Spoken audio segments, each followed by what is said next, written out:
fucking god. All right. Mr. Stu, you're muted. I was playing with my cat and I didn't want to hear you. Oh You my didn't hear God. all the. There it is. Man, where's that? That's what I got. What's going on, man? What are you drinking? I don't know. I just got the California $40 bottle of wine. I'm not a connoisseur like you guys. Looks like Just a leave cat, me alone. man. Is that what it is? It is. Yeah. It's, Nice, man. How's it taste? It tastes like wine. Okay, yeah. No, it's actually quite smooth and has a fruity aftertaste. And it doesn't leave my tongue dry. We yeah, well, we have a code word for that we can't use, but that is a nice glass of FW right there. Yes. Let's see how long we can do this before we get canceled. So that's gonna be a real That's what I'm pleasure. thinking. Oh I thought it would have already been done by now. So, guys, what's up? Fuck, man. Like, we're just trying to survive, Yeah, post COVID. yeah, I know. It's been pretty crazy, but things are coming back. I mean, slightly. Where I'm at, things opened up a little. They opened up pretty quick. But every province and I'm sure like every state kind of like lifted their restrictions as they felt they could. But hopefully things are coming back. We're not seeing major tours getting canceled again and all that. So we'll see. We had a pretty good show here. It was pretty much sold out. So a little local hero show. So it was good though. We had a good time. Yeah, we actually watched some of that. Did you? Yeah, we were in town last week doing some rehearsals for the show that we're all doing in Vancouver. So yeah, we watched some of it, man. It looked great. So Yeah, that's really fun. cool. It was sold out, man. What was the venue you guys played? Oh, it's called the Exchange, and it's like it's pretty much like the metal stage Cool. here in Regina. Man, we have Slipknot coming here, but with everything that's going on in the Ukraine, Ginger couldn't make it. They were supposed to be on that tour, but Yeah. so I was really stoked to see Tatiana kill shit, man. But that whole band is so super killer. I feel so bad for those guys, man, because that Slipknot tour, that's it's almost as good as you can get, Yeah. They've been on their way up for a while too. Absolutely. There's going to be lots of opportunity, but they've got a lot of bigger things to deal with right now, for sure. Yeah. So. Yeah. But yeah, so how's everybody doing? You guys are healthy, happy? It's an inverse relationship. Yeah. Like we're not Yeah. happy when we're not drinking, yet we're healthy. I know. Okay. It's very, Right, well, Yeah. very I'll sad. drink with you, and I'll drink to that. What's so you just played you played just one show or was it a couple of shows? Just one show. Show. Yeah, we just did the one, and we're just picking our battles, guys. We're it's not like let's go tour the world again and all that kind of stuff. Right. We're really picking the battles right now. We have a lot of stuff going. Like, everyone's got jobs and all that kind of stuff too, and everyone's kind of doing their thing. But we just noticed that Into Eternity still had this decent brand, man. And like people, we released a shirt and it was selling out, and people are really hungry. And now that I'm coming back singing in the fold again, people are it's like this nostalgia thing, right? People are like, man, I remember when we were talking about it the other day. We were like, we have lots of people that were at the show that are older now, and or that have kids and stuff like that, and bringing their kids out to the show, and it's like, oh, I remember when I was like 20 watching you, or I was 15 watching you. It's like, man, you're making me feel old, but the brand is still there, and it was something that we felt was really, really cool. So we're gonna keep just picking our battles. So we decided to do this this show in Vancouver, and it's gonna be cool for me because I'm gonna be able to see a lot of old friends. That's where you're from too, right? Like you're man. from the West Coast. Cool. It's the old stomping grounds. When I go out there, I'm going out there early Saturday, and I want to take a trip to all the venues that kind of I started out playing. Take some video and kind of go down memory lane a little bit, because that's kind of where I got my start. And yeah, man, yeah. So see how I'm sure things have changed dramatically, but it's definitely got to be for like those Into Eternity fans, that were with that band from the beginning, that you're back in the fold. Yeah, no, and it's like I said, it's almost nostalgia is a big. It's almost, I feel like, almost like reverting back to what we were talking about, with what we've all been through, the whole world has been through. We've kind of been, cut off from a little bit from each other, and cut off from things that we love, like live music, and cut off from, a lot of different factions in our life that bring us joy, for the greater good. And so now that things are kind of coming back, I think people are really connecting to that nostalgia aspect again. You know what I mean? They're like, man, people are really like, okay, they want to feel something again, and I think it's an important time for us to come back and make them feel that. So I think it'll be cool. How was it when you were going back and playing with Tim, like after, because you guys were, so you joined Iced Earth like in 2011, right? Or was it like 2010? Yeah. Yeah. It was like mid 2010. I got the gig, and then like did the major touring in 2011. But yeah, so big transition. But was it like just going back and playing with them? Was it just like everything just fell right back into place? It did. Yeah, it did. It was man. really,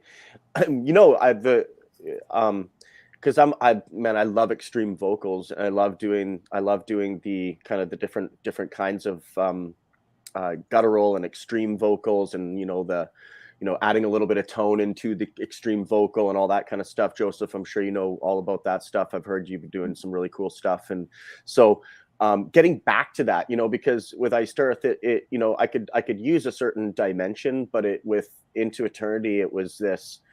It's kind of a blank canvas. I can do kind of whatever I want to do, right? So that was exciting, but that was like, can I still do this? Can I still do the transitioning and all that kind of stuff? And I'm not gonna lie, the first couple of jams back were like, I was sweating bullets, and I was like, man, this is gonna be challenging. But it's like, man, it's like that baseball glove, right? And we all know it. You just gotta oil it up. And actually, third, fourth jam in, I was like, okay, I'm not sweating now. Oh shit, transitions are happening, and then my heart isn't pumping as much. I'm starting to not overthink things and be relaxed more, and of course in the moment and all that kind of stuff. But it was like, man, but it was also like an excitement of being next to Tim again, and Troy and Jim, and being able to, we've shared a lot as well. So so that whole old school lineup, really, there was a lot of energy that came from that as well. So those first few jams were like, wow, we were like super excited, and I think I drank entirely too much before the jam. You're a singer, man. You have to drink when you're singing. Right. So, but anyway, no. So but yeah, it's really cool. It's been really great. I can't wait to create new music with Into Eternity. I think it's going to be fun. We've got some ideas. So, but you guys. So this isn't just like you asking me questions. I can ask you questions. You can ask us questions. Right. I just want to say, I was gonna like feels like you're like customs agents or something, right? Well, yeah, because we're so formal and stoic. Yeah, dude, your style of vocals, like especially in like Into Eternity, like I do some of that stuff, but it's more like accents. Yeah, like, you're like doing that stuff throughout the whole song, flipping back and forth. And at least in my experience, it's really difficult because if you don't support like that pitched extreme stuff, like, because you're not just doing extreme like stuff where you can annotate it on a percussion grid, like it's pitched too, like it's blended. If you don't support it enough, then you lose all your head voice. Like it's gone. The upper chest and the head voice just ends up being, you have to support it the whole way through, or you trash the rest of your voice. Totally, and knowing proper technique for the style of extreme vocal that you're doing. So and trust me, when I first started doing extreme vocals, like I've said it before, when I was in an old band called Omega Crom in Vancouver, that's where I first started, old school. I was spitting up blood, man. Like I was just like, it was bad. And so I was like, okay, I'm doing something wrong here. So I had to go back and then I was figuring it out and, using diaphragm more and of course using the microphone to my best of my ability as well, to not push as much. And but definitely finding that right technique from your chest, like not pushing from your throat, but you're pushing from your diaphragm still, but you're getting the sound from your throat, and not being able to over push it is very difficult to explain in a lot of different ways, but once it's a feel thing. So when I hit my high register death vocals, it's actually a lot easier than my lower, because the higher I don't have to use as much air. I'm tightening things up and all that kind of stuff. So it's definitely it's a balance. But I think there a lot of death vocalists do things differently. Like recently I've been listening, it's been weird, but like since I've been listening to a lot more extreme, I've been listening to a lot more like some old school grindcore bands, like the pig squeal, that like that kind of stuff, inverted singing, like inverted death vocals. And so Rob Doherty, who was on the Buried in Oblivion album, he was the one that actually introduced me to what he called reverse, like the pterodactyl, right? So and so he could do it from high, mid, and low, make it sound like wind and all that kind of stuff. And so it's really cool to add and to be able to continue lines to seamlessly go into another death vocal where it's a group of us as well, especially with Into Eternity, because everyone's kind of adding a vocal, right? So there's, Tim would start with a scream, I'll start with a scream, Troy will start with a scream, Tim will let out, I'll stop, and then I'll start with an inhale, and it'll seem seamless with me and Troy, and then I can actually continue it on and on and on to the end of the song, like 3-dimensional aperture, for instance, that type of thing. So he introduced me to that kind of stuff. So I've been listening to a lot of that. So actually this last show, we have a song called Paralyzed, and there's this one part that didn't have vocals before, and then I started just doing like all these like crazy like inhales, like going with the drum pattern, and then people were like they were fucking blowing their mind, because they're like, what? And then it goes right into a 3-part vocal harmony, right? So it's just like, why did I just do that? But it's just fun to explore. And that's just to revert back. How has it been? It's been fun, because it's like that blank canvas again. Yeah. I have fun and do whatever I want and not look over and be judged or anything like that. Like there's a formula or something like that. Because some bands, they have that formula, and I don't blame them. Some people go a little buck wild and like, no, that's not what I'm looking for, Whereas with Into Eternity, it's kind of like we're just a bunch of goofballs that are just doing some crazy progressive, like experimental progressive death metal, and we're just having fun doing it. And we're just blessed to have the fans that are still kind of into this too. And I think the reason that people are still into it is because music has become more open-minded. Like when we were doing it, guys, back in the day, when Into Eternity, when we were touring with like way back in the day, man, we were doing shit with like Hate Eternal, guys. We were going out on and then all of a sudden we're doing like Destiny, like in Texas, in front of all these crazy death metal people, and they're like turning their backs to us and shit, and like we're just like, we felt like maybe we were a little bit of ahead of our time, but things started breaking a little bit. And now you have bands like Fractal Universe, you've got bands like that are doing like Ginger, you've got tons of bands that are doing the different experimental things, and people are more open-minded to it. And you look at the festivals, right? Sorry to interrupt, but like you look at the festivals, how diverse they are now, and like people are digging it. People are like listening, dude. People are listening to like rap, and then they're listening to extreme grindcore in a festival. I think that's I think that's awesome. It's bringing everyone together and exposing everyone to just new art. That's the positive side of the streaming paradigm, is that people don't care anymore. Like there's no format radio that's their station. Now it's everyone's married to their playlists, and they might happen to hear something they like, and it's not, in like what they generally would listen to. You know what I mean? Like the modern generation doesn't give a fuck about genres at all. And I hate genre classifications. I know. I've seen you mention it before. Over the map, for sure. Like I don't know. I hate listening to an album and every song sounds the same throughout. Like it's like you have one emotion and that's it. Yeah. No, I agree. I think painting many colors, because we're human, man. We're full of so much more emotion, and it's cool that people are just more open-minded to it and all that. But I want to ask you guys a question. How you guys have a new drummer? How was the whole experience? I was watching the videos. God.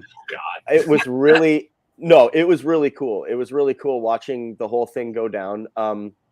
So for your type of music and how absolutely like knowing how complex it is, and being in a band where it's like really complex music, and its drummers are very hard to find to do this type of style of stuff. How was the whole process? Well, you knew one of them. I did. We'll touch on that. We'll touch on meat. We're gonna have to. We'll touch on meat sauce later. We'll touch on meat sauce later. Dip your fingers into the meat sauce. Yeah. But how was that? How did that go? How did the whole process go? What were your feelings on that? I mean, I think like just one of the. It's also not just the, as you know, it's kind of like playing is about 30% of it, because it's like 70% of it, it's going to be, is this guy going to be reliable? Is it someone that we can hang out with, that they can hang with us? Because that's majority of the time you're spent on the road. That's what you're dealing with. And then this professional aspect too. And when you're talking about you two nut jobs, it's going to be tough to find someone. Oh yeah. Yeah, for sure. We've found that already. But then, yeah, and then when you have complex music, like especially some of the arrangements that WItherfall has, and I, like you were just mentioning too, with Into Eternity, it's not just simple stuff where you can just there's a formula to it. I mean, we had one guy that was a professional drummer out here, and he thought he could do it, and he wrote me, and he was like, "Oh, I just started learning your stuff, guys, last night." And it's like, this isn't just like 4/4, intro, verse, chorus, a formula that he could follow behind and do it. And it's like, I got to bail out. Like, I'm just saying, I'm going to waste your guys' time. And it's like, you stumble across that a lot. I don't know if that's just an LA thing. It's a metal thing. People don't like understand all the, like, that metal's not Enter Sandman. Like, Well, yeah, there's a preconception, definitely. Yeah. But the guy we went with, Chris, is he checks off all the everything that we were looking for. He's super pro. He showed up, knew all the songs. We were basically able to run it like a like a show was. There was no stops. There was really nothing to like get on. And then he total pro guy. He's an attorney too. So that's another thing too. You don't want dumbasses in your band that are going to leave behind fucking gear. That's another story we'll tell you about off camera with someone we might know. So, oh God. But it's just, man, it's so much more than just having a guy that can play. You got to have people, and then now there's so many things going on with the way the world is. So it's like, if someone doesn't want to do something that's going to get them to not be able to go into a country, right? What can we do with that? We're going to play California for the rest of our lives or whatever, Oh, Jesus Christ. So it just becomes, it becomes a fucking nightmare, basically, trying to find people. Yeah. But there's a lot of boxes to tick. There's a lot of boxes to tick. There's a ton. Sure. Yeah. And let's take a couple of questions, because these are starting to actually pile up. Okay. Yeah. How do I get to that, Joseph? Where's the box that I can see? It should be on your right. I have no idea how to work this. I don't know what you're seeing, so fuck it. You're like, where's the answer on my nutsack? And I'm like, dude, I'm not looking at your nutsack. Absolutely no. Okay. Now, if anything is out of bounds, you just fucking say. But of course. All right, let's see. You can see this on the screen now. This is from the WItherfall fan page, Brazil. This is our friend Everton in Brazil. And Okay. I think Into Eternity has a lot of Brazilian fans. At least that's what Adam Sagan had told me. Oh, well, was Dante's Inferno by Iced Earth the most complex song to sing, or was there another more complex song? Well, I'll tell you, Dante's Inferno actually wasn't complex because it kind of did stray into, there was just either really clean vocals or adding some haze, or just like I could throw that more slightly extreme vocal in there. So I felt pretty comfortable with that. But I'll tell you one song that I found very difficult to sing was Wolf. Wolf was a very, very difficult one. It's a lot. It's very fast, and it's 11 the whole time vocally. It's just right up there, and it was something, and just it's just something that I felt that we did it a few times. I'm like, you know what, I'm done with this one. We're finished with it. But there was nowhere to take a breath on that one too. Nowhere. Yeah. I was dying on that song. Is that the one with the weird time signature thing in it? Yeah, it's in the middle. Yeah. Yeah, I remember that one. I think you guys did it like twice on there. Crazy. It's so crazy. And like, you know, I've talked to previous singers and stuff like that. They're like, yeah, that song is just super difficult. And then, you know, it was a tough one. It was a tough one. Like we all write, like I'm sure, you know, Jake and Joseph, you can relate. There's songs that we write that we thought were good, and then we do it live, and then it's like, do it once, and then you're lucky that people get to see it. Yeah. So pull that shit out of the set. Yep. It's always like where you're like, wait a minute, I need more singers for this. What the fuck? Like, but anyway, it's gonna outlast us. Those recordings will outlast us. So that's right. So we'll let it go. But no, yeah, Wolf was definitely one of them. That's pretty much the rest of the catalog was. There's always challenges because, you know, you're trying to be yourself, but you're not trying to be like the other guy. And I think with my time in Iced Earth, there was a little bit of a identity struggle for me. You know, I can be quite candid about that. You know, there was, from the beginning, I felt like I needed to be more like Matt, or, you know, have those more similarities. And I was like, okay, then I can then I can start straying away a little bit, which is kind of what we started doing.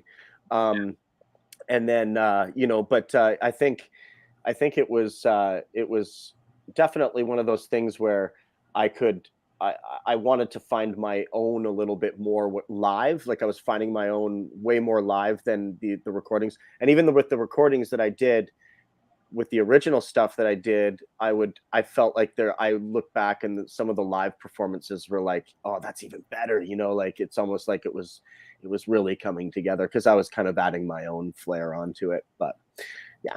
So not Dante's Inferno, not the hardest song you've ever heard. No, not.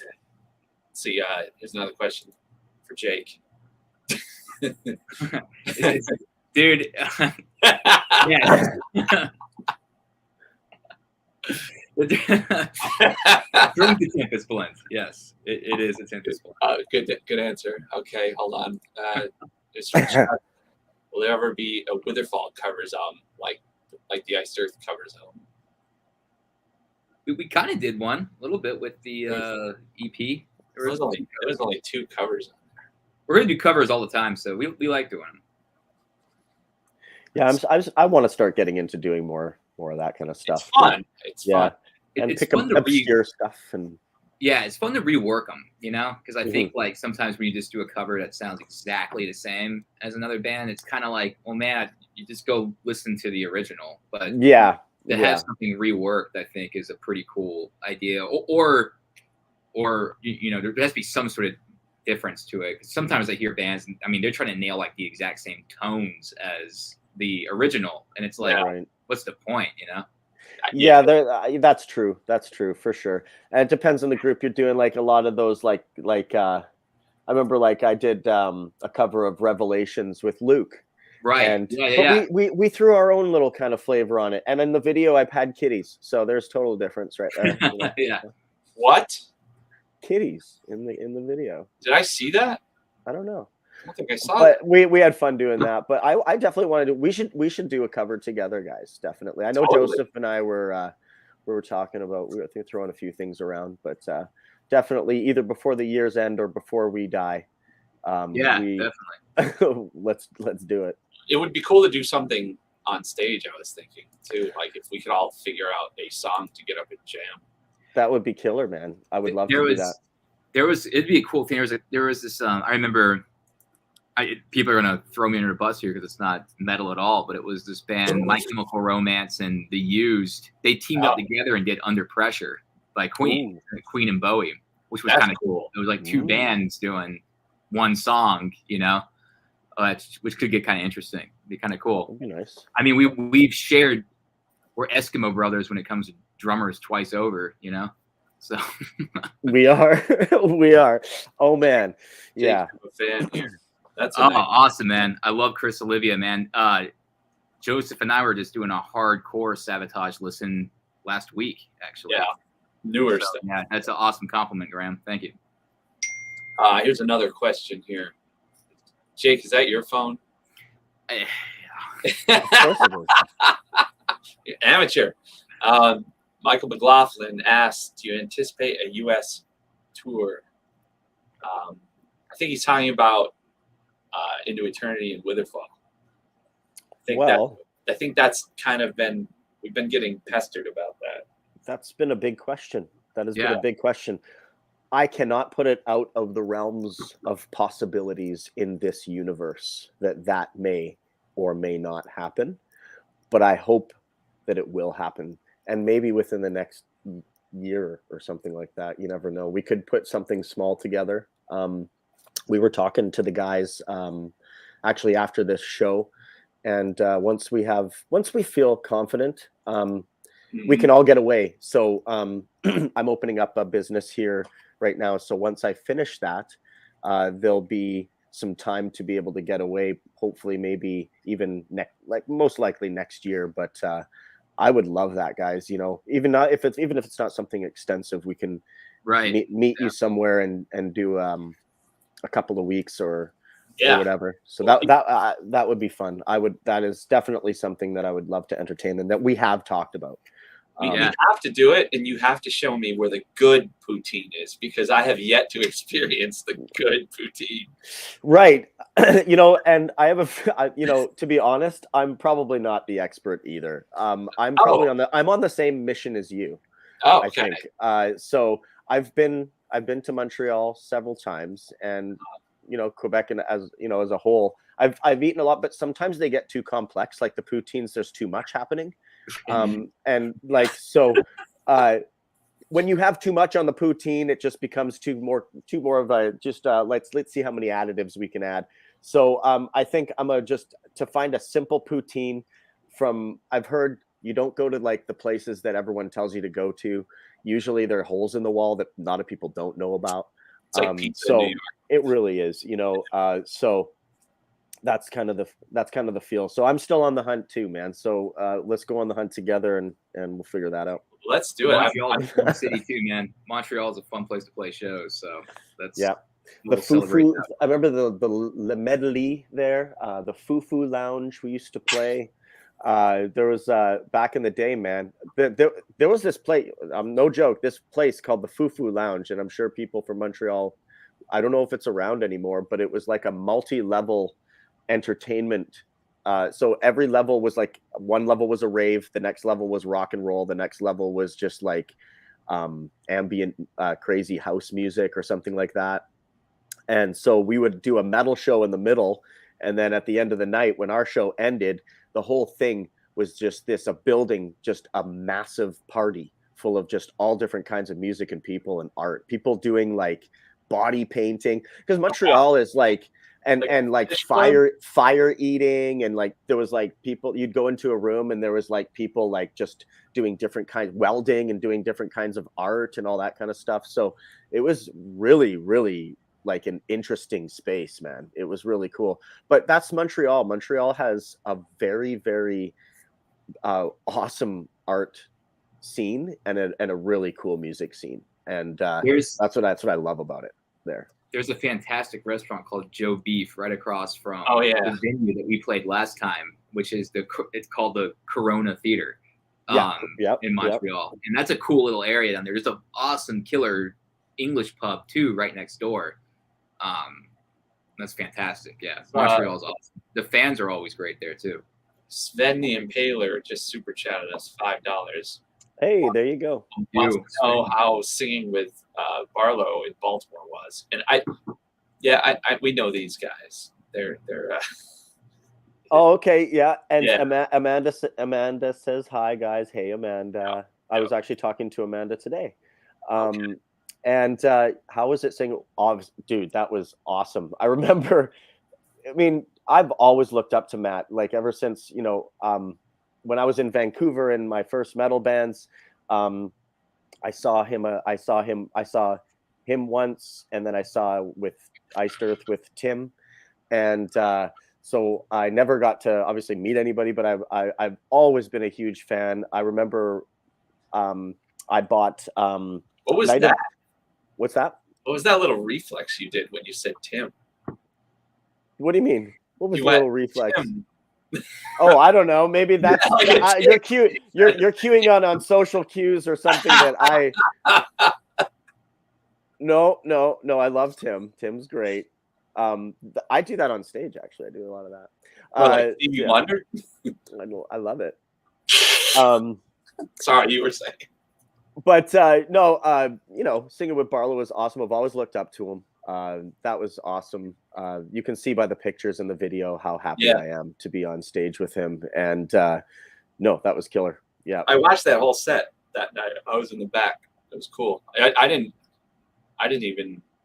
I was probably drunk, but I didn't. Probably. I either didn't know or I didn't. You were pretty messy on that tour. You were kind of messy, a little bit messy. Yeah, there was. I mean, but we all got messy sometimes, right? You almost fucking put a hole through the wall. Yeah, you're in Omaha. Probably. You were like pretending to attack me. That's how classy I am. That was a drinking night for you guys when you were drinking on stage. You were drinking whiskey on stage. Yeah, whiskey. Oh man, when whiskey came out, that was yeah. So you saw me on the side of the stage. You jumped off the stage and then punched the wall right next to my head. I was like, holy shit, he's lucky he didn't punch 2 feet next to it because that's concrete. Wow. Yeah. I absolutely do not recall that. But that was Omaha. Yeah. Omaha, and you guys got on the tour bus and like oh god. Yeah. Oh, yeah. Okay. Yeah. Yeah. Yeah. It's all coming back. That was a wild tour, but that was that was in Baltimore when Barlow caught up there. Did Watching Over Me. That was really cool. That was it was cool having you guys duet with it too. That was cool. It was because it was like spur of a moment too. You know, it was like we didn't even rehearse it. It was just like, all right, you take this first.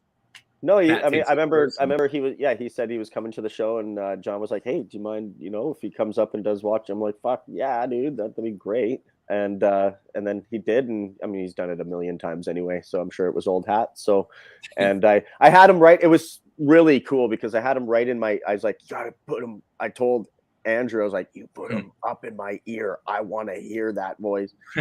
And he came up and he just. And he starts doing his thing. I'm just like, I felt like a little girl. I was just like, it was awesome. He has a really like unique resonance in that range. It's really unique, It's very, very unique. It's such a fingerprint to him, and and to have that as a vocalist, to have that style of fingerprint that's so recognizable is few and far between these days. So and with vocalists, so I think it's something special to hold on to. You're the man, Matt. I'm trying for sure. What's that? I said I think a lot of people don't even try anymore. No, yeah. There's definitely some genetic stuff, but a lot of it's just people just don't put in the work. Gilbert, thanks for the. Oh my god! I thought I said awful music. That's why I gave it. Jesus Christ! I'll give you money to stop playing. Oh yeah, A buck 99 to stop playing. Yeah. Yeah, that's right. Right. Hey, Amanda. The travel dragon travels on. Yes.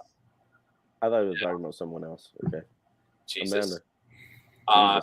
Then Andrew was on tour with Queen. Yeah, I saw Andrew at the Las Vegas show.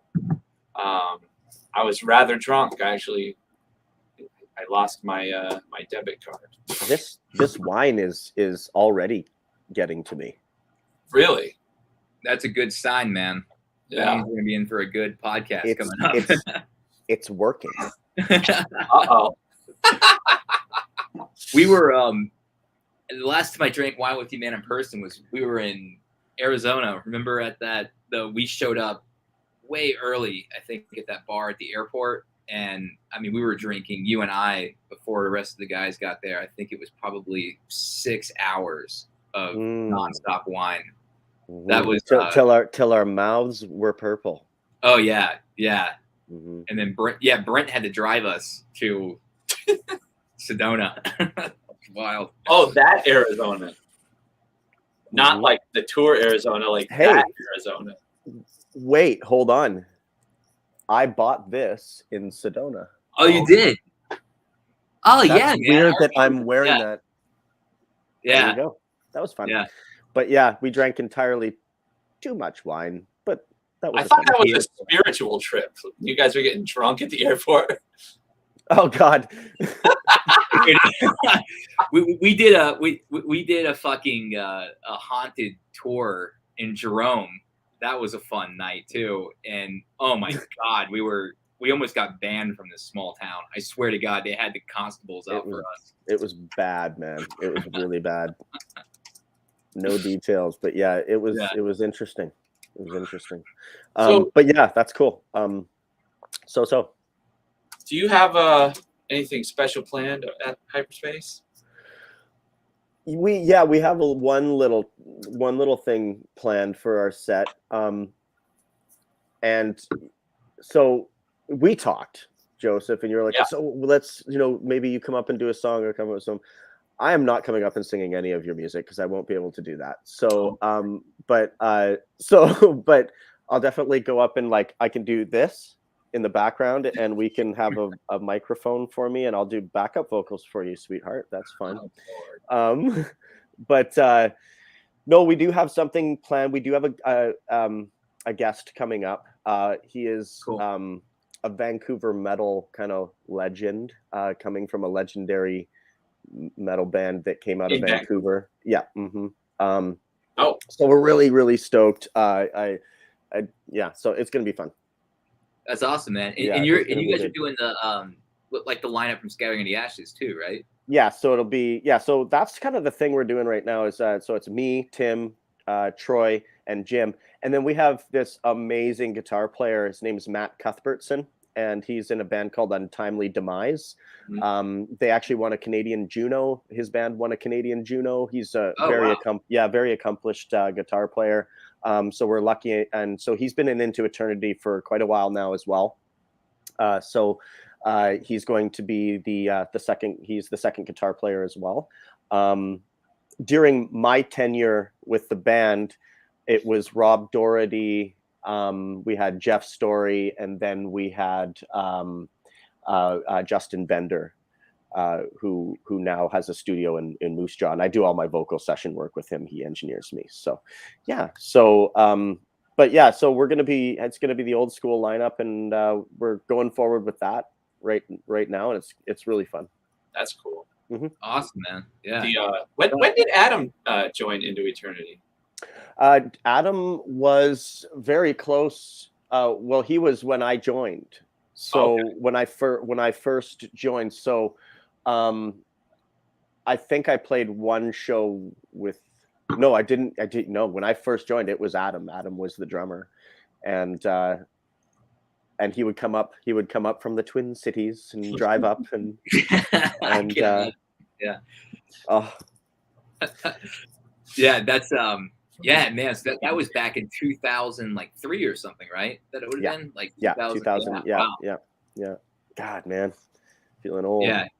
And then Adam didn't do a record with you guys though. He just was strictly touring, right? Yeah, strictly did the touring. Because we hit the road pretty hard, and then did some writing and stuff like that, and then things happened, whatever. But yeah. We have another question and a $20 super chat. Ooh. This is for a question for each one of you three. Is there an album or moment where you guys knew this is what I want to do? Any tips for an aspiring musician? I'm going to let Stu, since he's our guest, he can go first. Okay. Was there a moment or an album? Well, when I was a wee boy, I loved to sing anyway. So I think I always knew I always wanted to sing. Now, to what capacity, if it was going to be heavy metal or something else, I obviously didn't know at a young age, but I knew I wanted to do something with music by the time I was about 10 years old. I knew that because it was therapy for me, and I just loved singing. And so I was part of choirs, and I was part of the school. They had me singing in front of the whole school by the time I was like 10 and stuff like that, for like school assemblies and stuff like that. And so definitely something I definitely wanted to do. I started, then I grew up, and when I was about 15, of course, 14, I got introduced to Iron Maiden, Judas Priest, like the standards, Dio. And then I was getting into the local scene, and I started getting into some local punk bands and all that kind of stuff. So it felt like I was kind of gravitating to the more heavier side of things, but I still loved rap. I still loved easy, like I loved crooner. Like I loved Frank Sinatra my whole life. I've loved Frank Sinatra. I've loved the crooners. I loved the Rat Pack. So I loved all different kinds. I loved Luciano Pavarotti. I loved the Three Tenors. There he is. So I've always kind of had a diverse love for different styles of singers and different kinds of music. But for some reason, I just kind of was like, I gravitated to the rock and roll and then eventually into heavy metal. I was doing so. Fast forward to when I was about 17, 18, we could go, 16, 17 in BC, we could go down to a place called the Ivanhoe Pub in Vancouver, and they would serve miners beer. And so we could go there, we could drink, and there was a jam spot right across the street, and we would go and, jam out and stuff like that. And so I started getting into just jamming with people that were there and all that kind of stuff. And then I went to this place called Charts, which was a rehearsal spot, and I found my first band, and just kind of started jamming punk and heavy metal. And then I got into that band Omegacrom, and then I would kind of just combined all my favorite singers. I love clean singing, I love death metal singing and all that kind of stuff. So I started doing all that. And but I always so that's just the path I took. I wasn't the kind of guy who's like, I'm going to be a pop singer like the next Justin Timberlake, or like, even though I loved all that stuff, I don't think I had the confidence, but because I was bullied as well when I was a kid, like, so during that time I was being bullied because of the, oh, you're an artist, and the school I went to, it was like, you had to be like throwing the football or the basketball around, or else you're a loser. Right. So it was, I felt like if maybe I had more confidence, maybe I would have gone into more of like the pop thing and all that kind of stuff. But I felt like I felt like heavy metal and rock and roll were my people. And I felt like they all kind of like came from the same kind of pool as me, and they understood me, and they didn't judge me or anything like that. So I was like, that's just the path I took. So that's kind of how I got into it. And and that was kind of the poignant moment in my life was just listening to those first the first Maiden and Priest, and then just getting into I really got into my local scene. And one of the major bands that really sold it for me was a band called 3 Inches of Blood.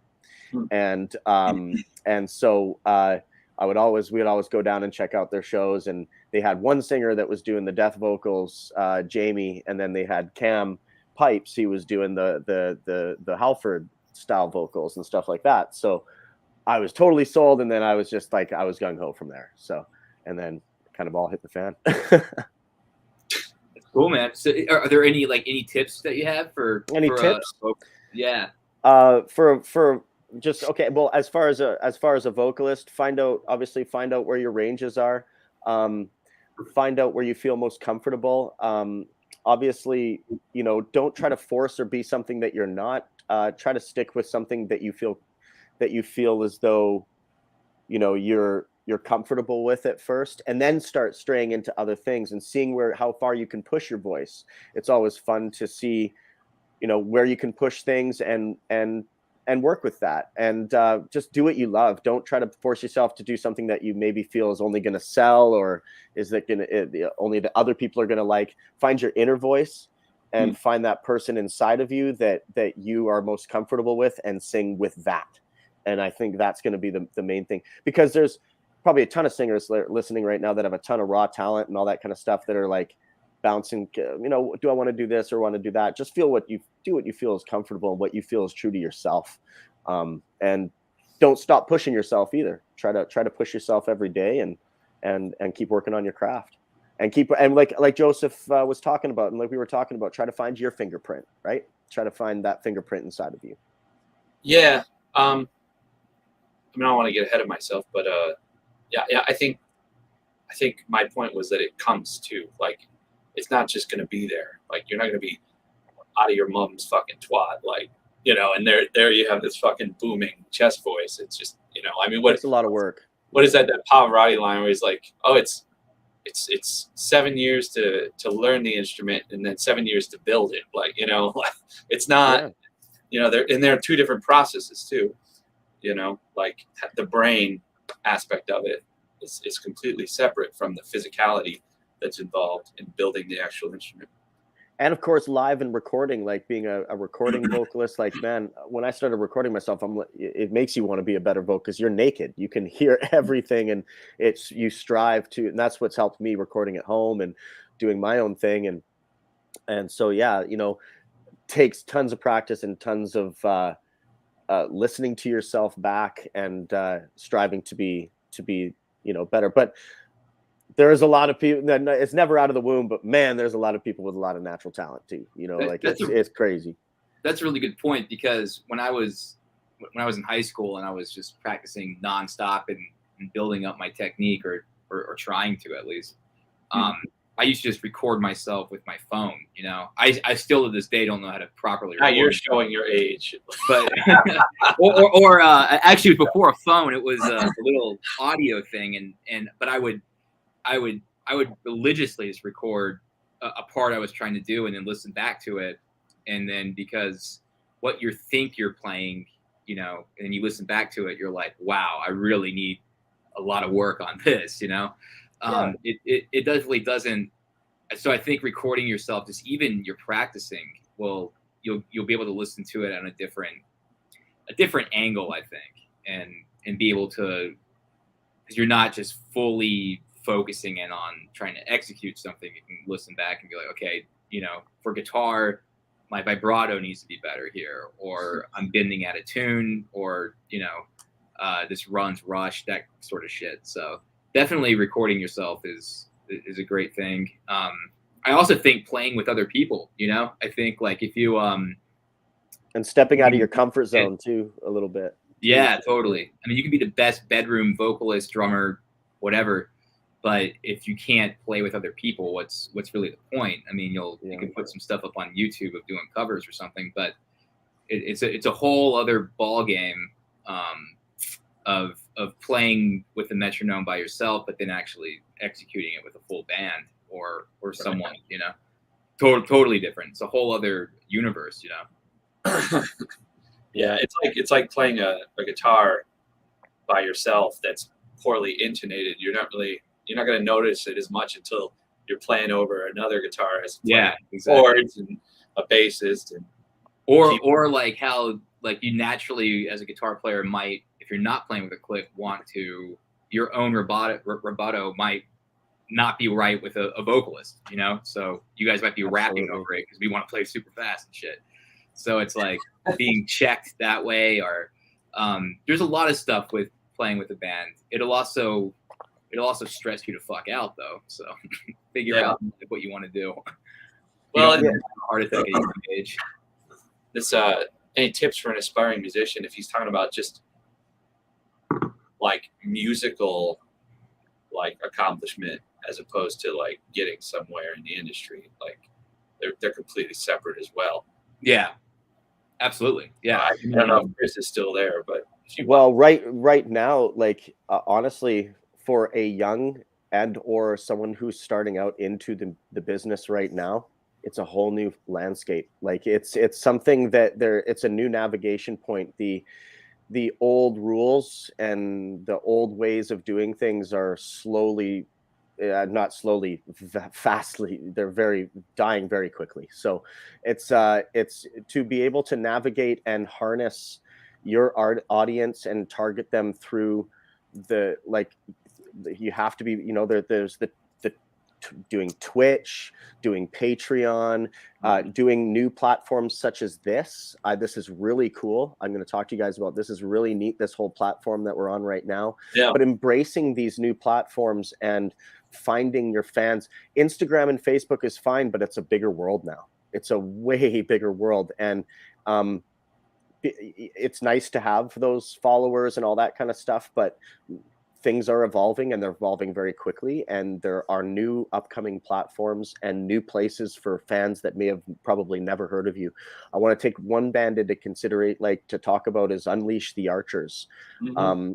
What they're doing is very cool and unique. Like they're doing the live Dungeons and Dragons thing. They're interacting with their fans directly. They all have, most of them I think all have Twitch accounts that they interact and create new fans through, and they're doing other platforms, and it's just a very cool. And I'm looking at these younger bands and how they're embracing the new TikTok and everything. If you're not part of it, then you're going to be left in the wayside. And I think if you are an emerging artist right now, especially young emerging artists, they already have a pretty good grasp of what's out there and what their friends and where their fan base might be. And so it's going on to those things and embracing those, and embracing new technologies. Like I'm sure Joseph can talk about it at length, but embracing blockchain technologies in music to be able to move forward with this new navigation point. So yeah, I mean, you're right, and it'll keep changing too. Like that's one of the things I realized early on when I first started doing this was that these social media platforms are going to constantly change, and one's going to come into favor and one will die out. Like when I was doing marketing on MySpace, like I made sure to create funnels to grab email addresses off of there, so that when MySpace changed over to Facebook, I still had access to all the fans on there. I think like you said, I think what are they doing? Twitch? Are they doing it on Twitch? Twitch. Yeah. I talk to you once in a while. I mean, they've grown the business side of their band like massively. I mean, kudos to them. It's beyond, and they're touching. I think they're touching groups of people that may not have necessarily heard or seen them totally through the algorithms of Instagram and Facebook, right? Because they're becoming 100%. More limited, right? So it's an open platform for them to be able to gain those fans. They're gaining a younger audience that I did not expect them to have. Because they're going to those younger platforms. Yeah, and they're doing a great job. They are. Yeah, but so are you guys? Excited? So we got a question up, but hey, first off, are you guys excited for this festival? Are you guys excited? Yeah, because we actually have a drummer that we're rehearsing with. That's kind of where I was getting at. So it's going to be your first live show back with him. You know what? Before we go to Chris, let's talk about meat sauce. Let's talk about me. Okay, yeah, no, I don't mind. I don't mind talking about him. Hold on. Before we talk about him, my doctor said I have to take a pill. Okay. Is it cholesterol? Is it beta blocker? Yeah, just levels me out. Just levels me out. Make sure I don't have a heart attack. No, I'm joking. Dude, I want one of I'm those. I'm joking. Much Yeah. respect to you, Steve. What about these thoughts? Yeah, what about him? What about him? How come he's not in this chat? May as well just bring him in. Like, I mean, Josh, if you're out there, if you're fucking out there, fucking join us. I'm pretty sure I could probably walk down Hollywood down here and find him at a bar if you really wanted me to go grab him. yeah, well, you know, that would be funny if he got on it. Does he even have like a smartphone? No, you're not gonna be able to get Steve on it. I think that's part of his the legal action. I think that he's not allowed to own a smartphone or have access to the internet whatsoever. Yeah, I mean, he used for a that. record. I love Steve. Steve is one of the funniest fucking human beings I've ever fucking hung out with. And the way his delivery, the way he plays the fool, but really isn't. right. So it's quite brilliant, actually. It's quite brilliant.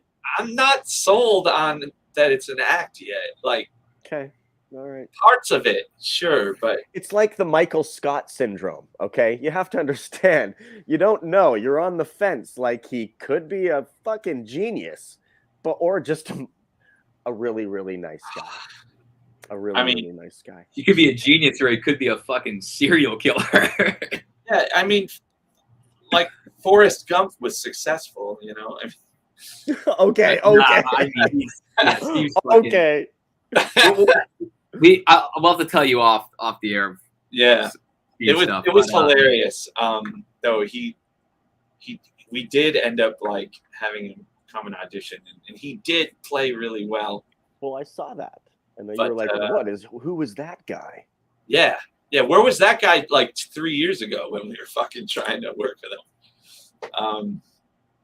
But done some soul searching. But Chris is gonna do great, man. He's it's also our first show in Canada, I believe, which is cool because Canada is always something on tour that I've always looked forward to, because especially Montreal, like Quebec was always, dude. Fucking Edmonton was like blew me away off how cool a fucking city that is for metal music. You know, they go nuts there.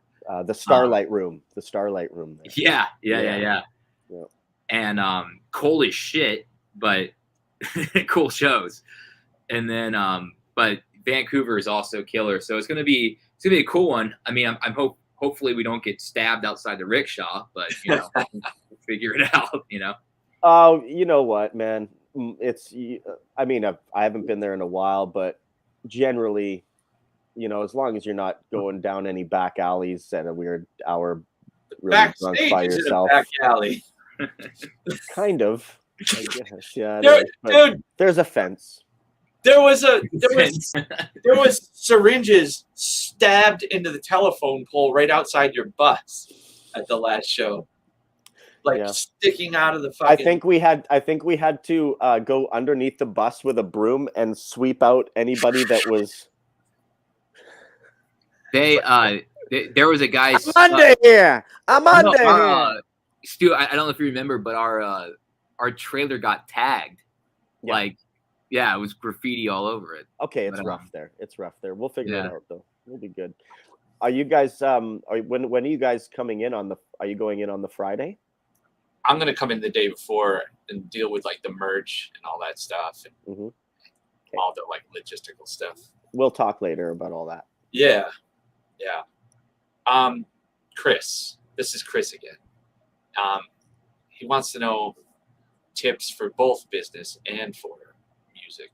He wants to he aspires to create music and pursue a career in it one day, and he's quoting Typo Negative, which you get extra points for that. Like there you go. Yeah, sonic therapy for all of us. I want to create that fingerprint, connect with others. I mean, it's a beautiful quote. Yeah. Well, I mean, I took the last one here. Joseph, you take this one, buddy. I mean, look, I get asked this shit all the time, and it's different. Like being a musician and doing the craft of playing guitar or singing, it's completely different than the writing aspect. Like you can't.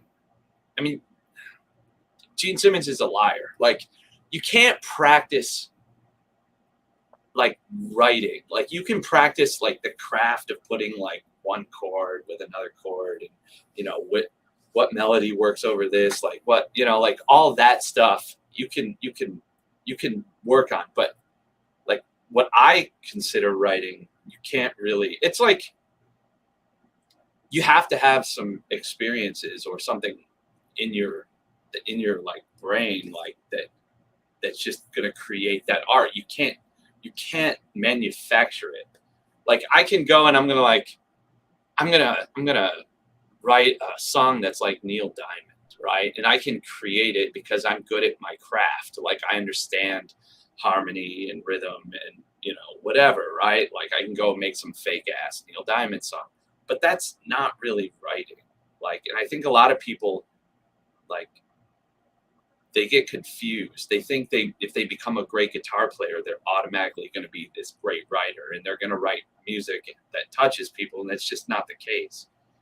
So I think you need to figure out, and I don't even know how you can figure it out, but like you got to find some way to find some people you trust their taste in music and figure out if you're actually a writer. And if you're not, like, yeah, bust your ass on the craft of whatever you want to do if you're a bassist, singer, pianist, vocalist, and then find someone to write with. Like that's the real key to success is songs, and not everyone is going to be able to write songs. I mean, there are plenty of great technical bands that have, what I would consider like, exercises in songwriting rather than like great songs. So that's my advice. Like, go find out if you suck from someone you trust. Yeah, no, it's hey, and it's funny because you say, not everybody's a writer, but some people are great players, right? Like you're saying. Yeah. Look at Elton John, you know what I mean? Like he couldn't write, he could write the music and all that kind of stuff, but he was not a good lyricist. He needed someone to write with him, for a long period of time, and his biggest hits. So he needed that partner and someone he trusted.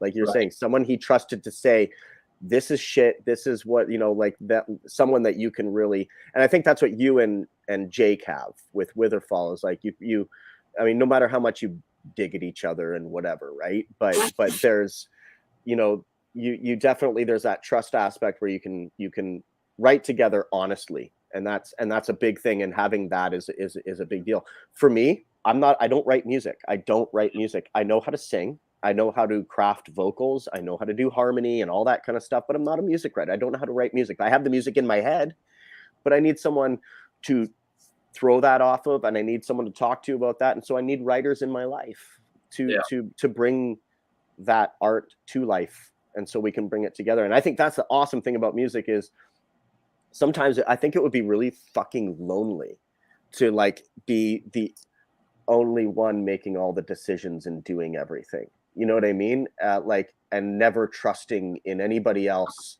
to do that. You know what I mean? Or not having one person to bounce things off of or whatever. I just feel it would get either stagnant or very lonely. And that's like just Prince. Me, well, like you die alone in your elevator on pills. Right. Well, in a way, too, there's also like something about that that's we should not be laughing about that. I didn't. It's too soon. But no. But you need that person. Like I'm saying, it would like if you're like, I do everything, I write, I do everything, and no other decision. Every decision I make, it would just be fucking boring, right? Yeah. Well, it's also like I think that when you have, there's a lot of bands that there is one guy that kind of does everything, but in a way, I think they burn themselves out, and it's like they're not going to have a catalog of records that are always better than the next, because you do need someone there that needs, whether sometimes they'll also have a producer that's there that'll help them out. But someone, something, somewhere, yeah, to be able to bounce that something you trust, to be able to bounce that creativity off of. Yeah, totally. And I think another answer for Chris here that can be done is that I think with a lot of this stuff in music, and it's just having micro goals, like not like I want to be headlining stadiums by 2025. It's like, let's get through nobody's let's get through this rehearsal before we go to Vancouver. You know, you're gonna be it's gonna be a little bit easier that way, and I think you're gonna make yourself a little bit more focused too. You know, and even like that when it comes to songwriting, like let's make the best song we can at this moment, rather than let's try to have, you know, a #1 hit album. You know, it's like it's good to have those goals, but they're really focused and dial it in. It's gonna, you know, that's just gonna make it. It's gonna help the process and just make it a little bit more focused, and also not burn you out when it's 2025 and you're playing a, you know, basement to a house party. Yeah. Plus, I mean, do you have songs that are worthy of a fucking stadium? Like, I mean, seriously. That's the thing, right? Like, and man, anyway, success is in the eye of the beholder, right? Like the success is just not, it's not, for me, it's not money. It's just doing things that you feel like, if you have a dream to do something and you don't, everyone wants to be a fucking millionaire. Everyone wants to be a 10, you know, worth tons of money, but those are fake dreams, man. Like you can aspire to do that, and people do, they do that. But like Jake was saying, take it one step at a time, create those goals for yourself. And then, hey, then maybe one day, you never know, Joseph, you just might write a song that goes into a stadium. You never know. Sure. Just, but take it one, and I totally agree with that. I used to be like, fucking this has to happen. Yeah. And for my solo, like for instance, right now I'm doing my solo, like I'm working on my solo, and I last year I was like, I have to blah, blah, blah, blah, blah. I'm like, no, wait. I'm gonna make sure the art is good first, and I'm not gonna put out anything shit. And I'm not doing this because I'm doing this because I want to put something out that I'm first of all going to be proud of, and that other people are going to enjoy thoroughly, or throw in the trash. I don't know, but either way, I know that my heart of hearts. So there's no timeline for me. So when I do my solo, and when I put out my first solo EP or full length, it's going to be on my terms, not anybody else's, and it's going to be on. Yeah. You know, I know I have to know when to put the paintbrush down. Like an artist always has to know when to walk away at one point, but I think in my heart of hearts, I'll know that. That's also a good point when it comes to having someone like a producer, because I'll sit there with a fucking guitar solo for 10 years, you know, and constantly want to do it. And eventually you got to have someone basically turn the board off and be like, get the fuck out of the room, man. Sure. You're done. So so we must iron out all of the fucking incongruities in it that make it cool. Right. I mean, hey man, that happens. And, I got something here for you guys that I'll let you guess who sent this. But let's see if I can get this up in the camera. I don't know how to throw this up on the screen yet, but focus. Oh, I think I just received that too. Oh my, yeah. Man. Wonder where that came from. Yeah, no, you're right. And you're, as far as like, you know, doing any record or your solo record or your main band record or any fucking art whatsoever, you definitely need to have everything in line before you even start thinking about, you know, bringing it out into the public. A lot of people put that cart before the horse. They do. They get excited. They're like a little you know, puppy, you know, piddling on the ground, and then you got to go clean up the fucking mess, and it's the worst. We've all been there, and it's not fun, and then you go, oh shit, now that's out there, you know, and so just take your time. This one's for Jake. Oh man, a lighthearted question. Don't even put that in the air, man. I'm trying to be good. Jake, do you know this person? Because they're referencing you, and were you in a gang when you were a teenager? Like, who the fuck is the Stealth Squad? Oh my God. Stealth No, Squad. she. I went to high school with her. Stealth was my first band ever. We were like a pop punk band. Oh my God. Nice. Yeah, that's wow, Amanda. If you're still on there, it's good to hear from you. That's been years. Yeah, I was a band called Stealth. I was like this little chubby kid when I was like 12. We had it was fucking terrible. I mean, but you know, hey, it started somewhere. That's another good advice. You got to start somewhere. Don't there's a lot of guys out there that won't even jump off the diving board, you know, because stuff isn't perfect enough, and they never end up doing it, you know. It's like those guys in the stock market that are like, it's too high right now, I'm not going to get in, and then they never do, you know. They miss out on everything. So yeah, Amanda, wow, I hope you're doing well. That analogy was amazing. Okay, but anyways. Oh no. Thank you for the legend. Let's do in Dystopia tour, Jake. Wait, wasn't that in Montreal? White Wizard. Shut up, Stu. Man, no, Masquerade in Atlanta. Oh, that's right. Oh wow, that was back in like 2011. That would have made sense, Stu, when you were touring too. Holy shit. Wow. Nothing made sense on that tour. Jesus Christ. Wait, Stu, were you in the band when Jake toured with Iced Earth with White Wizard? Yes, sir. That was the first show Stu ever did. That's where we were ogling him.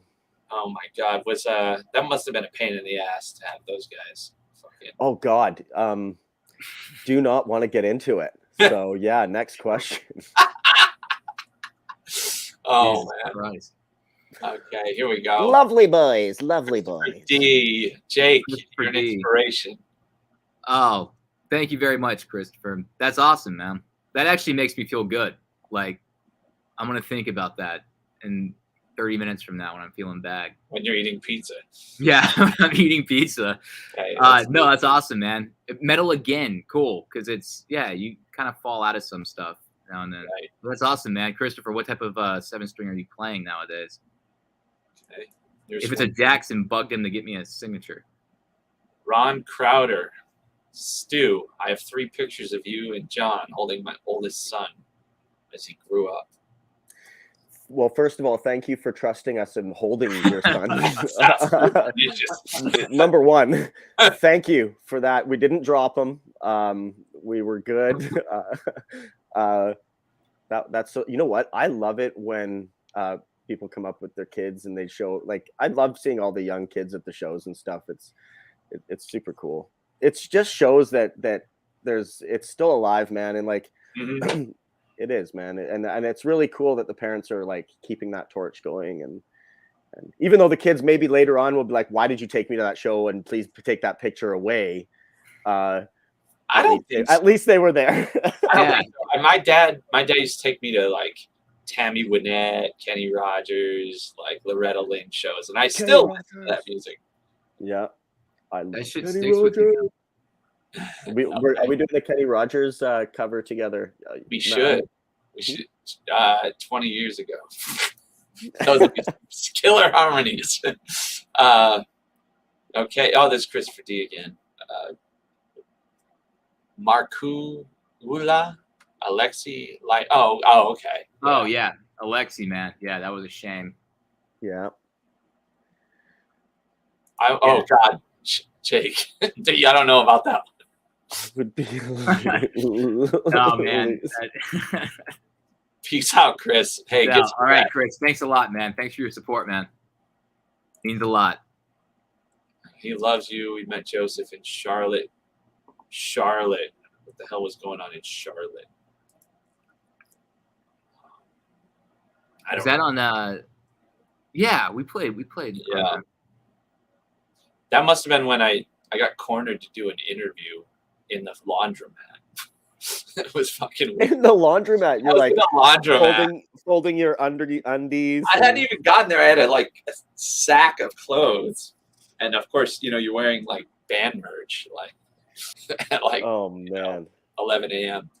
So, all right, Mikey Dolman. I want to know Joseph's favorite Sanctuary songs. Wow, No, we have that's a a big guest. red pussy you got there. It says Marley. He's 16 and he's had enough. Okay. It's a docile creature. You know, my favorite Sanctuary songs are the ones coming up on the new record that you may or may not ever hear. Those are my favorite. I hope we hear them. Yeah, well, we're working. We're working on it. Thank you, Mikey. Let's see here. Oh, yes, Iced Earth Sanctuary. That was a fun tour, man. That was an insane tour. That was super fun. I wish we could have done that tour in Europe. Oh God. I don't know if that would have been safe. Yeah, I don't know if we would have come back. Honestly, man. I think you may want. We almost didn't come back from the North. I think you may want to rethink that. Let's see. We got to know if there are any more questions. Does anyone in the audience here have any more questions for any of us? Oh, here's Chris. I don't know if this is a question per se. I don't know. Probably should have read it before I put it up on the screen. We're asking Jake if he needed help loading his gear after the gig. LOL. And so hopefully you didn't load his gear and he did it himself. Didn't you guys have a crew? Yeah, right. No, this was. Oh, is that when they were fired? No, that's in White Wizard. I think he's talking about for that. Oh, okay. I was like, wait a minute. Stu, I thank for End of Innocence Beautiful Larry struck a chord with me. Well, thank you very much, Chris. Yeah, means a lot to me too. It's about my mom, and it's I love that song. I've been thinking about that song a lot lately, and talking about reworks and all that kind of stuff. It's something that I may want to. So my wife, she's an accomplished piano player.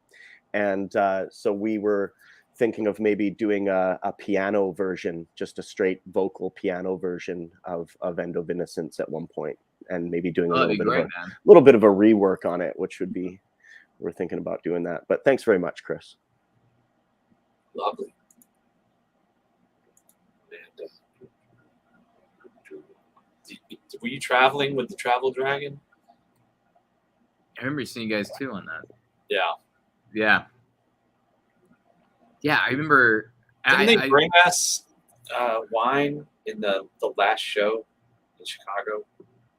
Chicago? Yeah. The hell was? Oh, Chicago was Yeah. See. Yes. Amanda, you're responsible for that. Well, her or Joseph. Good Lord! I just remember on the boat, and I wanted to steal the dragon. Like we were down. Yeah, see.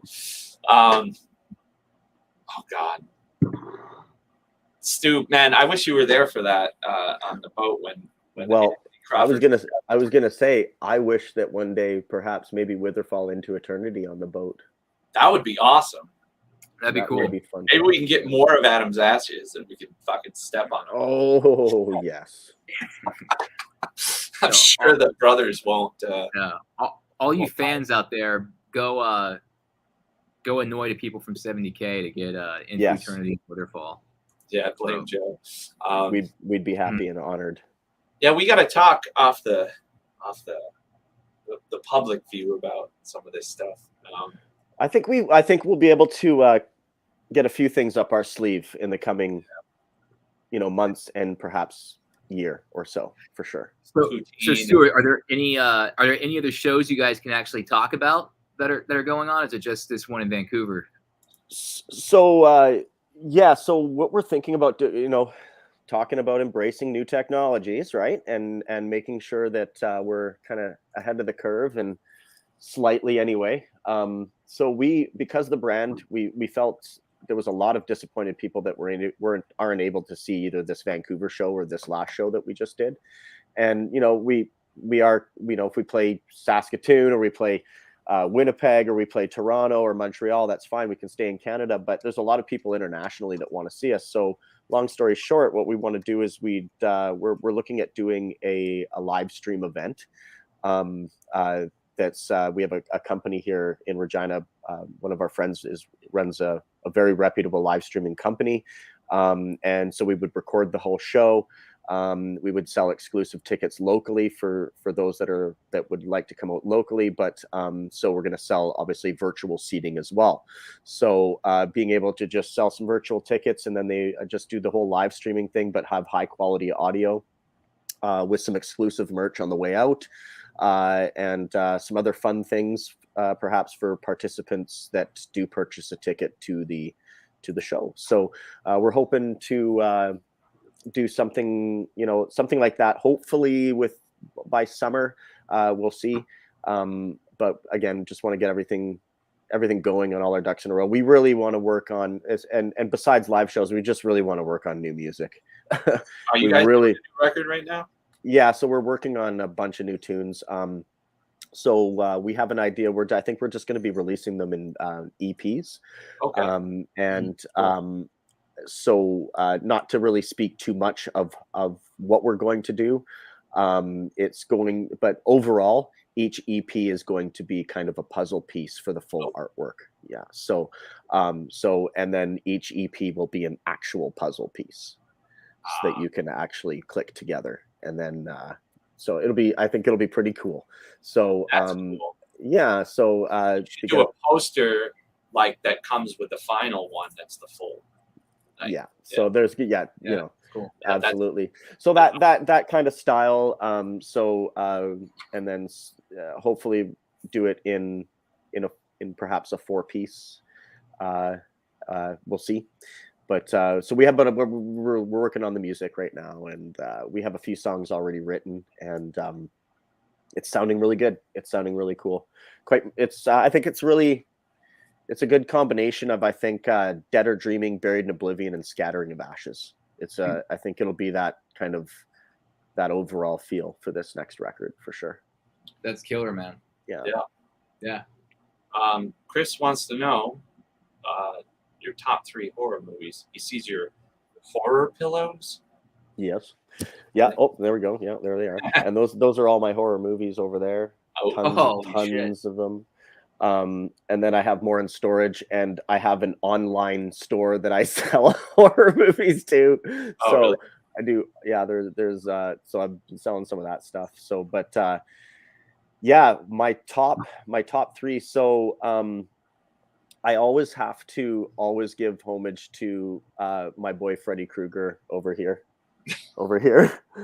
And Nightmare on Elm Street Part 1 just formed me, like as just with the effects and just the character that Robert Englund played. Just the way he played the character made it fun, but really creepy and scary as well. And then when we start getting into, I really like French extremism. So out of the French extremism, I like a movie called Inside, and so it was released by Dimension Extreme. They did a volume. I don't know if I subjected you to that one, Jake, on tour. I don't know. Man. I think I was about to write it down because I remember you talking about it, but it was like, is it banned in the States, or you have to have you have a DVD of it, right? That's you can get DVDs of it. They're really expensive. They're collectors now. But I think you can download it or whatever, but it's a rare movie to get. So if you can watch it, and it's so artistic, it's so beautifully shot. It's a beautiful movie. It's so just the colors and the anguish and just the twists and everything is beautiful, and the gore scenes, it was very close to I'm telling you, they made it very real. It was the way that there's this one scene where she takes a knitting stick and puts it right in the neck, and just the way that they did the sound, you can hear the pop. It just pops. And it's just the way that she's stunned, and her face, the acting was just phenomenal. So it's a good that's date my number night 2 movie. Yeah. Yeah, it is. Yeah. Man, you can get along with Don. Holy And shit. then Yeah. as far as I'm really into old Italian horror movies. So it would have to be a toss up between The Bird and the Crystal Plumage and Suspiria. Yeah. So probably between those two. I'm a sucker for our very artsy but deep psychological, but then they throw that gore aspect to you as well. Yeah. Is Suspiria the one that Don loves? I know He likes it, but that was the one Curtis, the guy that did the portrait video. He actually used some colors from Okay. it. Okay, yeah, very cool. Very Yeah. cool. What was the one that Don loves? He loves For fuck's sake. Watch, he's gonna comment. It's Phantasm. Oh, Phantasm. He loves Phantasm. 1, 2, and 3. Yeah. I love 1, 2, and 3. But directors Mario Bava, Lucio Fulci, awesome directors for me. I love those. Those are my two favorites. Of course, Lucio Fulci did the original Zombie, and then so yep.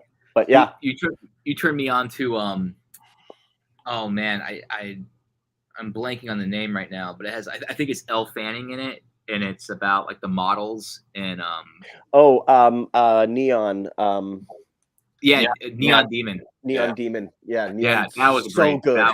So Yeah, good. That's a killer movie. Yeah. Oh, that pool scene where she's oh man, so right. cool. Yeah. So amazing. Yeah. But the horror that movie was shot so well too. I mean, beautifully shot. Amazing. Yeah. Yeah. The color. I just really appreciated the colors, for sure. Did you like The Witch too?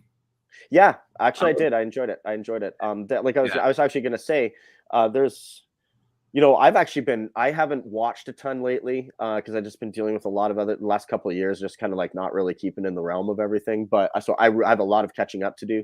So I have a list like this long.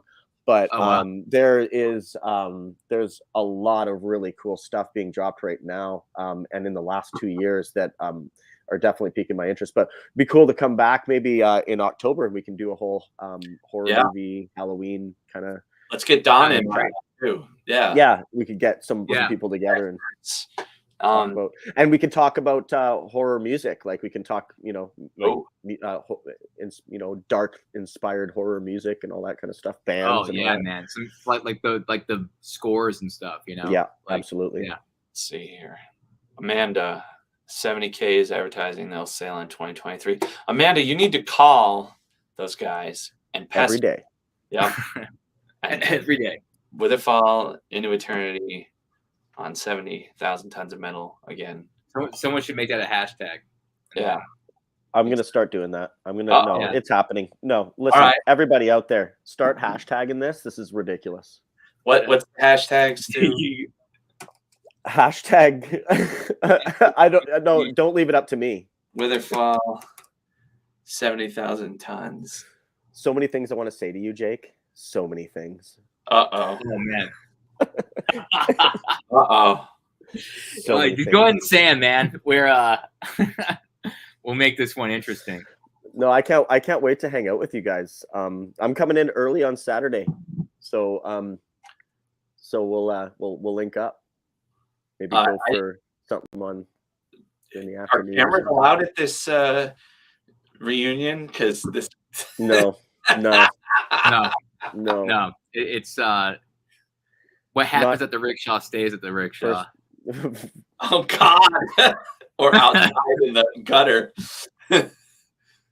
Oh my God! Oh Lord! Here's your hashtag, motherfuckers. It's long, but. Yeah, everyone spam that. This is an example of how to use modern technology and platforms to your advantage. To Chris. Good Lord. This is insane talking to you guys. This is so cool. Yeah. It's a cool platform here with it. I like it better than the Zoom stuff, and I think it's me too. Not suited for. Who's setting this up? Did you set this up, Jake, or is who's the brains behind all this? Dude, I don't even know how to fucking turn my phone off. Listen, this was really just a condescending kind of question. We all know. We all know. We all know. You educate me later, Joseph. You educate me later. Oh my God. Yeah, I'll hook you up with a link so you can set one of these up yourself. Thank you, sir. Do you have a YouTube page, right? I'm a loser, dude. Come on. I don't have that. I don't have a YouTube page. I don't have a Patreon. I get emails all the time. What do you mean? I'm going to do it. I'm going to jump on board. I'm scared of Twitter. I'm scared of TikTok. I'm scared. Those are fine. You know, I know. Be scared of. I'm being overly dramatic. I gets like nailed on, where he has that frog mouth, where he's trying to like sing in his hallway with the bad reverb. What is that platform? Oh, the one that Vince Neil was eating like a cheeseburger on, like Cameo. Cameo. Oh God, no, never. Cameo. Hey, if you guys want a personal greeting, you email me direct. I'll send you an invoice. Let's rock it. There you go. Yeah. No fucking middleman. Email Stu. stu.block1@gmail.com. And I will have kitties in the personal greetings too. So anytime you want that. Those Cameo things were amazing though with Vince Neil. I mean, they are. That one where he couldn't even read the message was, and he's wasted at like 10 a.m. and he's not even on tour. I mean, there's no excuse, you know. That's just. Oh my God. Yeah. I can't wait to give you a big bear hug. I know, man. It's been so long, Stu. I know. Well, for everyone out there, man, get tickets to Vancouver, and you'll witness some WItherfall into eternity brotherly love. Yes. Oh God. It may get messy. I'm going to put up the link for the tickets one more time here. They're also in all the descriptions. I'm sure Mr. Joey Hawken will be very happy. Hey, I say we do. Let's do like 5 more minutes, and then us 3 can talk in private, and so we don't, get on blabbermouth and canceled. Right? Yeah, because that's happening very quickly. So, the only one that has been canceled. But you guys want to do like 5 more minutes of any questions going on here? We'll answer anything. Questions, not anything, but questions. Anyone have any more questions for us? Ask us anything. Super chats, as always, get free gifts. Email us after the fact. And let's see here. Let's see if I have any more from the bank, from social media. Don't you love technology? Oh, it's wonderful.